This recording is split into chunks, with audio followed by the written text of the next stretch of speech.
855 জন শ্বহীদৰ বিনিময়ত যি অসম চুক্তি হৈছিলে এতিয়া সেই অসম চুক্তিখন ভৰিয়ে মোহাৰি কেন্দ্ৰীয় চৰকাৰে অসম চৰকাৰে এতিয়া নতুন বিদেশী যিটো ইস্যু আছিলে বিদেশীক বহিষ্কাৰ তাৰ বিনিময়ত এতিয়া কি কৈছে সেই বিদেশীখিনিক আকৌ ৰঙা দলিচা পাৰি অসমলৈ আনিব বিচাৰিছে আমি এই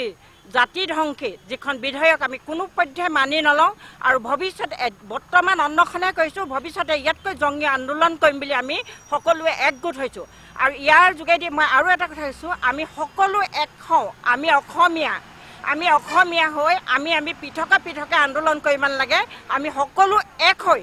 আমি অসমীয়া জাতি হৈ অসমীয়া জাতিটোক উদ্ধাৰ কৰিবৰ কাৰণে সকলো অসমীয়াকে মই সন্মানে প্ৰণাম জনাই মই অনুৰোধ জনাইছোঁ ধন্যবাদ অসম জাতীয়তাবাদী যুৱ ছাত্ৰ পৰিষদ সমগ্ৰ অসম জুৰি 2016 নাগৰিকত্ব সংশোধনী বিধেয়ক বাতিলৰ দাবীত অসমৰ সকলো ঠাইতে প্ৰতিবাদ বিভিন্ন প্ৰকাৰে প্ৰতিবাদ কৰি আহিছে আৰু তাৰ হিচাপে আজি মৰাণ অসম জাতীয়তাবাদী যুৱ ছাত্ৰ পৰিষদ মৰাণ আঞ্চলিক সমিতিও